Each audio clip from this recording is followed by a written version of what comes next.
In this video, we are going to talk about Plato and Aristotle, their ideas, substance, form and matter, causation, actuality, and potentiality. For Plato, the world of senses that we see around is defective and full of errors. And so, Plato refers to the world of ideas because the world of ideas are perfect.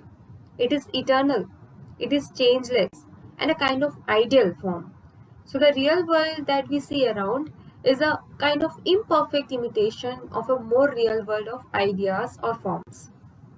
Now, for Aristotle, he rejected Plato's theory of the forms, which stated that the idealized essence of an object existed apart from that object. So, for Aristotle, there is something else rather than we call it forms. He talks about the essence. We could explore more about essence later on. For now, we have just to understand that what is ideas according to the Plato and Aristotle. So here we found that Plato has considered idea. He believed in the idea and he believed that ideas are everything. But for Aristotle, he sees that idea has limited a kind of, I would say that limited impressions as compared to other things like essence or matter or other things around. Now let's see substance. Substance are the things which everything else is made. For example, consider some food item or something, some prepared food item.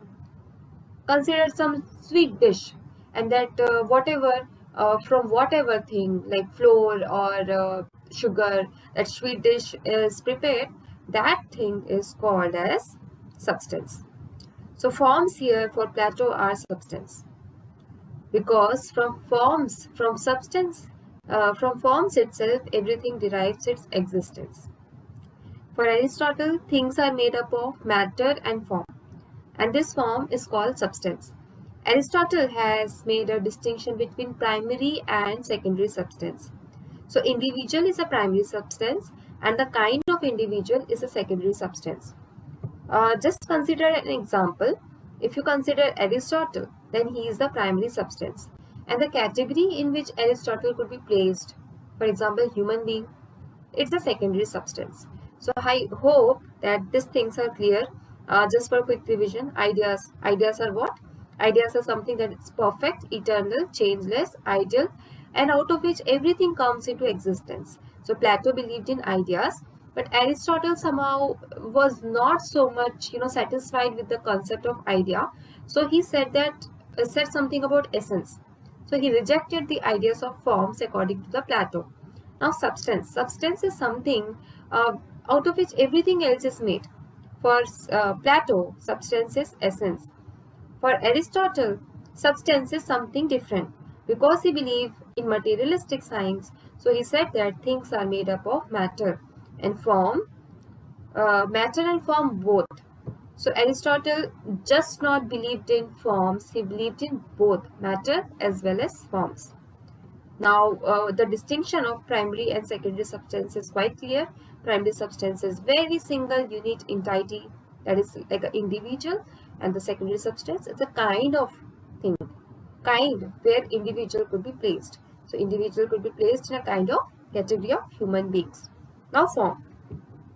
Plato says that forms exist in an abstract state. Abstract state is what? Which cannot be seen, which cannot be verified, but which can be understood by using your mind. That is called abstract state. So Plato says that forms exist in an abstract state, but it is not dependent on mind because it has its own realms. Like the idea of tree, the idea of chair, the idea of man, etc. It is all has its own world. For Plato, the form or idea is the permanent reality which makes a thing to be what it is.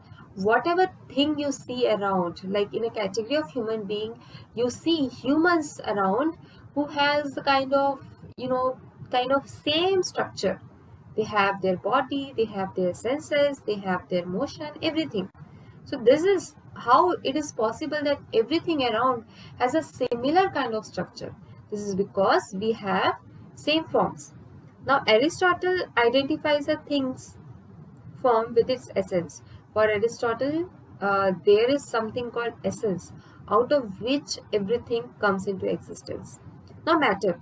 For Plato, matter or material things are subject to change, and that is why he does not claim that matter are called as substance, because substance are something that is, that cannot be changed or that cannot be formulated into something or other thing.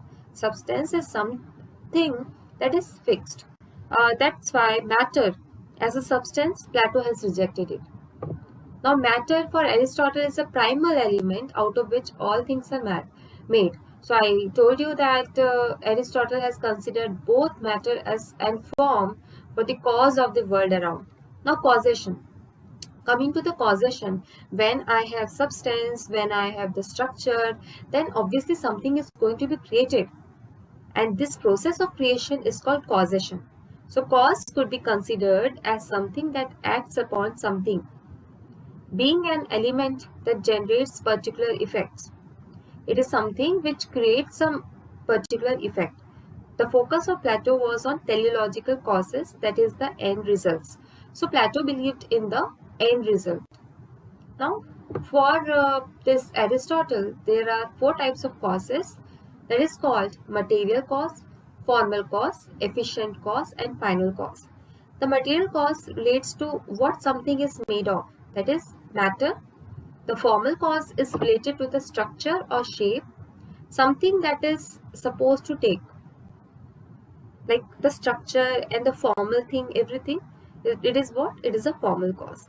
Now, the efficient cause. Efficient cause is tied to whatever directly causes a process of change to begin. And the final cause is the ultimate overarching reason for the change. Suppose, for example, suppose you have met a potter who creates pot. So here, what substance a potter would use to create a pot? He will use the mud. So that mud is a material cause. Now, what is a formal cause? So there is some idea, there is some design in a potter's head, that what kind of pot he should create. So that design is the formal cause. Now, what is this efficient cause? Efficient cause is something which is going to work. So here, who is going to work? Potter is going to work. Potter is going to work for what? He is going to make a pot. So potter is the efficient cause, and the final cause is something which is created. So potter has created what? It has created pot using what? Using material cause and using formal cause to create the final cause. All right. So this is the thing. Now let's see actuality and potentiality. Okay. So here we can see blank. So Plato has not considered actuality and potentiality, but there is some guy, this Aristotle, has very much believed in actuality and potentiality. So for him, form is associated with actuality and matter with potentiality. So potentiality is the ability of something to undergo change.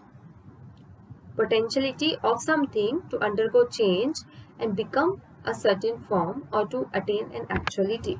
So potentiality is something which is in us. We say now that we have some potential to do something good in our life. So that potentiality, which utilized, will bring something meaningful in life. So potentiality is something, our ability or something that has to be changed, right? And when that change take place, then it is converted into actuality. So these are the simple concepts. So we have read about the ideas of Plato and ideas in concern of Aristotle. For Plato, ideas are forms. For Aristotle, ideas is not something like a stable or fixed thing, form or something. It is something called essence. Substance, we have seen what are the substance. So we have also considered the example of Aristotle. Now forms are something we already know that it has an abstract state, but it is independent of mind. Now Aristotle, he was concerned about essence. Now matter is something. For Plato, it is a form. But for Aristotle, matter is both, like form and matter itself. Right? Okay, causation. Causation we have seen. Plato believed in teleological causes, and Aristotle in the four types of causes: material, formal, efficient, and final. Then actuality and potentiality. This Aristotle believed in actuality and potentiality. So he believed that there is something potential inside us which has the ability to undergo change, and that becomes the actuality. So I hope the concepts are clear.